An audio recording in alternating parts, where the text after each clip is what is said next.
Chapter 6. Looming Danger. Karen led Joe over to the nearby walking path that still circled the old park.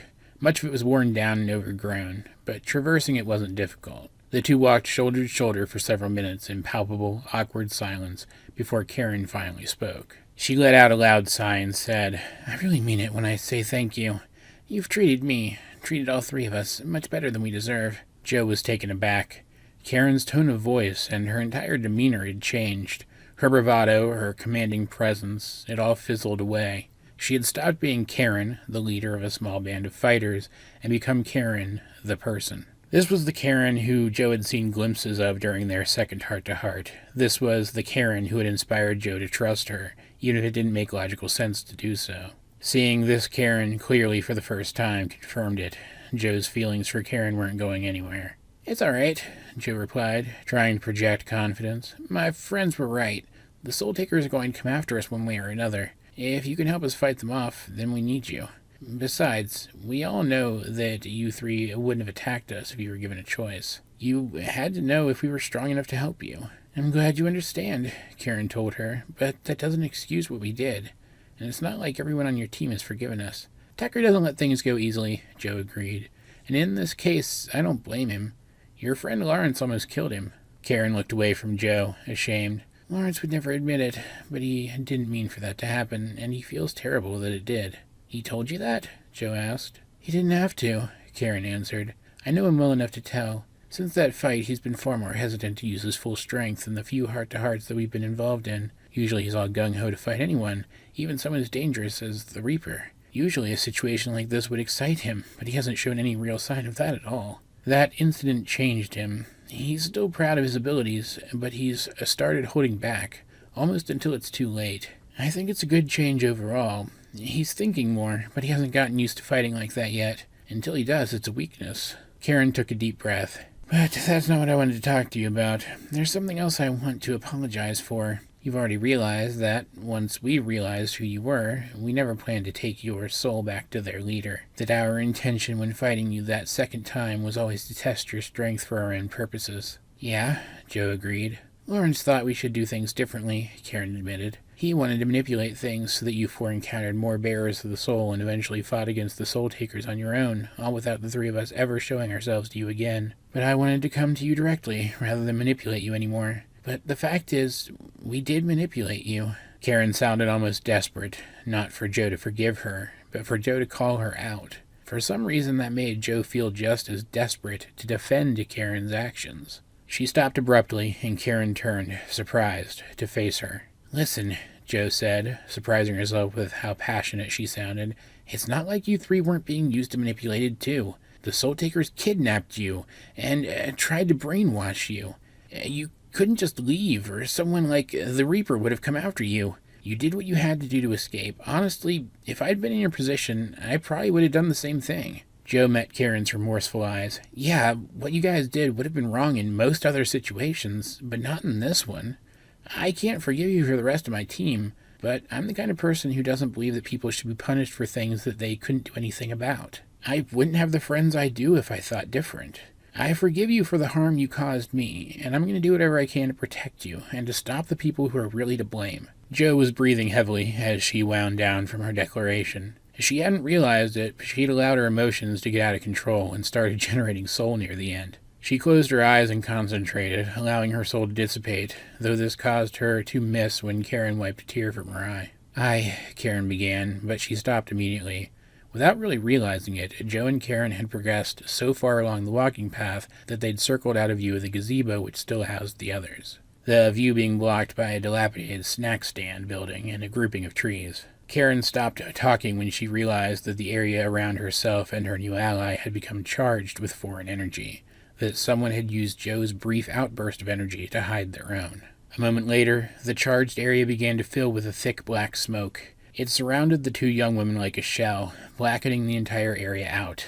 Instantly, Joe and Karen forced their soul and their life energy to mix, seizing hold of the soul that was produced, wrapping themselves in it. Not for the first time today, Joe's chaotic black and purple aura sprung into existence. Meanwhile, a tame, focused, silver-colored aura appeared around Karen. Together, the two auras lit up the surrounding area, but nothing beyond the shell of smoke itself. Suddenly, the air grew mysteriously cold, so much so that Jo felt the hair on her arms stand on end, and she knew what was happening even before Karen spoke. "It's him," Karen said fearfully. As soon as she did, the smoke directly in front of the two girls churned, and the Reaper stepped through it, his hood up, his hands in his shirt pouch. Without thinking, Jo put herself between Karen and the Reaper, and stepped into her back stance. "I have to say, I'm not at all surprised that you didn't heed my words," the Reaper told Jo. "How are you here?" Karen demanded, stepping up beside Jo again. "We have a protection circle up around this area. Monty would have known the moment you passed through it and come to warn me." "I do this for a living, Karen," the Reaper replied. "As impressive as Monty's techniques are, do you really think I haven't encountered similar abilities before and learned to bypass them?" He walked slowly forward, his face still hidden in the shadow of his hood, even in the flashing light of the two girls' Zaras. "I'm going to give you a choice. It's why I approached you before Monty and Lawrence. The two of them respect you. They've learned to defer to you. Direct them to return with the two of us to the Soul Takers, and I will speak to our leader on your behalf. I might be able to convince him to be lenient." "You know as well as I do that that'll never happen," Karen argued. "Your leader is never lenient. He cares only for his own well-being and his own power. Just because he allows some of that power to trickle down to his underlings does not make him generous. He'll take our soul without a second thought, and he won't take any precaution to ensure that we survive the process. It's happened before, more times than I can count." She looked around. "This is just the smoke that you can manifest with your soul. Neither of us is trapped here. Even if you push back against us, we're more than strong enough to pass right through it if we want to, and our friends will come for us anyway as soon as they realize something's wrong. You can't beat all 7 of us at once. Back off, right now." "You assume," the Reaper replied, "that I didn't take precautions against that happening. I am far from the only rogue hunter, and many of the others owe me much. I am responsible for many of them being recognized by our leader as worthy candidates." Though Jo couldn't see the Reaper's face, she got the sense that he was smiling triumphantly as he said, "Take another look at the smoke all around us." Jo and Karen turned and looked hard into the smoke. It was deeper than it had originally seemed, and far away, just at the edges of their vision, the girls could see figures moving around within it. "Impossible," Karen muttered, arguing feebly against the reality before her. "He brought the others," Jo whispered. She had to stop herself from shaking. She saw close to a dozen shapes in the smoke. If each of them was even half as strong as the Reaper, then Jo and Karen and all of their friends together wouldn't stand even a remote chance against them. She clenched her fists as hard as she could to steady them. At her side, Karen went pale. She was just as afraid as Jo, maybe even more so, since she knew better how strong the other rogue hunters tended to be. "I'm still not going back with you," Karen told the Reaper, steeling herself up, trying to sound more confident than she felt. She turned to face him once again and said, "I know that Monty and Lawrence feel the same way. The 3 of us would rather die than go back." "So be it," the Reaper muttered, and in that same moment he pulled what appeared to be all of the knives from his shirt pouch at once and threw them into the air. They bounced off of each other and scattered, but they didn't fall. Instead, they hung in the air, turning to point at Karen. She stepped back twice before shoring up her stance, but it was too late. Karen didn't see the smoke pooling behind her at her feet, and Jo didn't notice in time to warn her. The smoke sprang up, sweeping Karen up and tossing her like a rag doll into the air. At that same moment, the knives sprung forward. Jo stood, stunned into immobility, as the knives tore through Karen. She couldn't react. She couldn't even scream. Fortunately, she had no reason to. As the knives passed through Karen, she disappeared. At the same moment, another Karen appeared closer to the Reaper, her fist held ready to strike him in the face. This was a technique that Jo knew well. At the last moment, Karen had created an illusion of herself in the process of punching the Reaper, and then traded places and stances with it, using it as a scapegoat to avoid the Reaper's attack and a stepping stone to launch a counter. Karen was safe, and instantly she was in a position to strike a devastating blow against her opponent. However, just as he had more than once against the Dueling Hearts, just as Karen's attack would have landed, the Reaper became smoke and Karen's fist sailed right through him. The smoke reconstituted into the Reaper, who drew another 2 knives from his shirt. Smoke stepped away from Karen and threw both of those knives at her chest.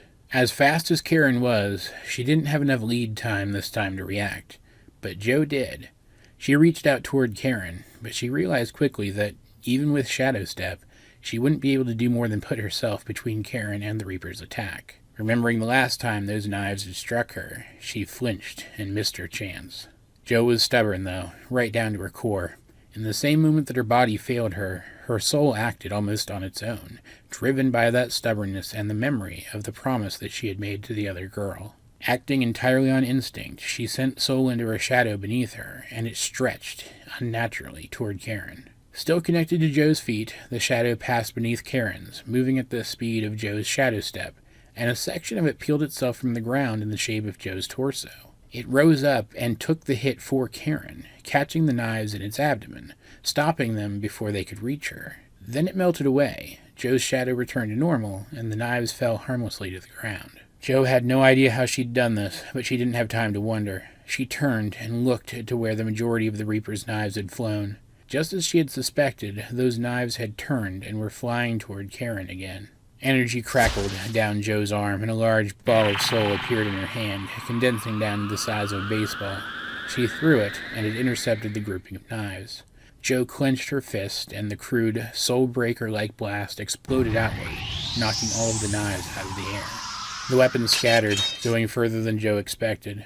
All three combatants had to avoid one or more of them, but this turned out to be a blessing in disguise. One of the stray knives flew out into the shell of manifested smoke that surrounded them, passing right through one of the distant figures there. "They aren't real," Jo whispered under her breath. Relief filled her, and she said more loudly this time, "They aren't real. There aren't any other rogue hunters. They're some kind of illusion." Jo was taken back to her fight against the Reaper in the wooded area near the Banga Dojo. She remembered when the Reaper had looked into her eyes and rooted through her mind. She had immediately jumped to the conclusion that he'd found her fear of the others discovering her feelings for Karen. But there had been another fear there, too, one that had been simmering on the back burner of Jo's mind for months. The moment that the Reaper realized that Jo had seen through his technique, the figures in the smoke disappeared, and the smoke didn't seem so deep anymore. He took several steps back as Jo stepped up beside Karen.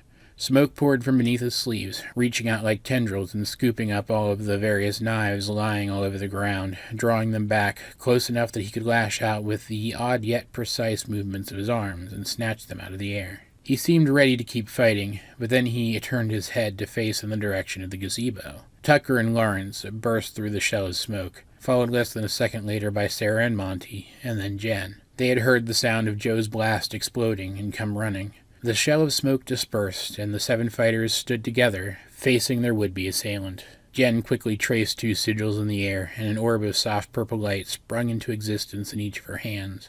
A golden shell of light faded into existence around Lawrence's left arm in the shape of an overly long reptilian appendage with long, sharp claws. Water condensed around Sarah's hands, becoming 2 icy knuckles. A wand slid from beneath Monty's sleeve and fell into his grip, and fire surrounded Tucker's raised fists. Karen smirked at the Reaper. A dozen additional Karens faded into existence surrounding him and said, in unison with the original, "How about it, Rogue Hunter? Do you think you can withstand all of us at once?" The Reaper looked to each of the 7 fighters in turn, hung his head, and said, "Dueling Hearts, you have made your choice and chosen your side. This direct assault was far from my last option. You forced my hand. When I return again, I will come with a means of forcing yours. I am the Reaper. Like death itself, I cannot be overcome. No matter how many of you there are, you have no real option except to lose." Without waiting a single beat, the Reaper smoke-stepped away. Not one of the 7 fighters even considered pursuing him. "What happened?" Tucker demanded, the flames around his hands dying suddenly.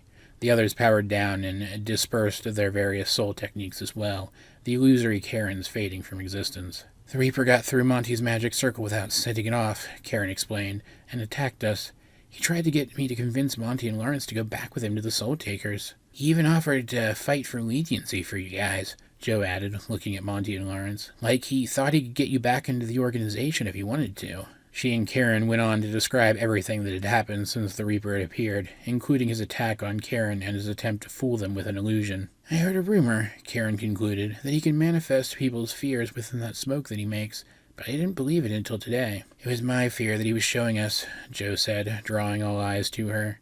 "Back when I fought him earlier today, I could feel him digging through my mind. I finally met eyes with him, and he told me that he knew what I was afraid of. I think he took my fear of you 3 coming for us again and gave it form enough to convince us that he'd brought a bunch of Soul Takers with him. That would explain why he chose to attack now," Jen surmised. Right, Monty agreed. He might have needed Joe to be nearby for the smoke to mirror her fears. It's possible that he never even expected you dueling hearts to agree to his terms, and planned to use you against us in this way from the beginning. You think his first attack on us wasn't to intimidate us into turning you guys in like he said? Jen asked, but to find some fear that he could use in this particular fight. Not exactly, Monty replied. He probably hoped that you four would turn us in like he asked, and this was merely his backup strategy, but I do think he also planned ahead just in case. I see what you mean about this guy being smart, Tucker said, looking at Karen. This is nothing, Karen explained. If I had to guess, I'd say that he's still feeling out the situation, trying to determine who all of the players are in this and what their roles are going to be so he can adapt his plan to the reality. He made us some promises just now, and he's not the kind of person who would say that stuff if he wasn't sure he could back up his words. That means that next time he won't rely on hopes and half measures. He'll come at us with a complete plan. This may work to our advantage, though, she continued, glancing around thoughtfully, twirling her hair around her fingers. If he has a plan in mind, but he's not ready to execute it yet, we have some time before we'll see him again. He's smart, but he's a perfectionist. He'll attack us again before he's fully prepared if we give him enough of a reason to, like if the three of us try to run, but otherwise we may have as many as a few days before he comes for us again. We can go forward with our plans without having to worry about him showing up to interrupt them. That's tomorrow, though, Joe told her. That means that the three of you have to survive an entire night without him just circling back around and attacking you once we're gone. Where did you plan to stay? She asked, though she was pretty sure she already knew the answer. Here, Karen answered, confirming Joe's suspicions. We plan to sleep in shifts, so someone was keeping lookout the whole night. And we don't have any other choice, really. You do now, Joe announced, surprising the entirety of Karen's group and the rest of hers. We'll take you in for tonight. They can't stay with us, Sarah protested. Mom only lets you have Tucker stay overnight because it's Tucker. Is that an insult? Tucker asked, genuinely confused. There's no way, Sarah continued, ignoring him, that she'd let Monty and Lawrence stay over. She doesn't know them. We might get away with Karen staying. Joe's heart started beating quickly again as her sister uttered those words. But that's it. I can't take any of them, Jen added. Mom doesn't let me have people over at all without prior notice. There was a pause where the entire group contemplated their options, and then Tucker spoke up. Hell, they can stay at my place. There are a couple of old army cots in the basement that used to be my grandpa's. They can sleep on those. You sure? Joe asked, taken aback. He nodded. Your family won't mind, Monty asked him. My family, and I use that term loosely, Tucker answered, is just my dad, and he couldn't give two shits what I'm up to or who I have over. You two could probably live in that basement for years and he'd never notice. While Monty seemed okay with the idea, Lawrence didn't. He stuck his nose up and refused to meet any of the dueling hearts' eyes. Tucker didn't seem much more excited by the prospect. Joe knew he was only doing this for her, to make sure that the alliance she'd pushed for didn't fail so soon. Joe didn't even want to accept Tucker's offer, but after a few more minutes of discussion, all 7 fighters admitted that they really didn't have a better option. Whether he had other contingencies or not, the Reaper would attack the 3 rogues again right away if they remained alone and in the open. So, reluctantly, they moved forward with the plan. Jen heading home alone, Tucker heading home with Monty and Lawrence, and Joe and Sarah heading home with Karen.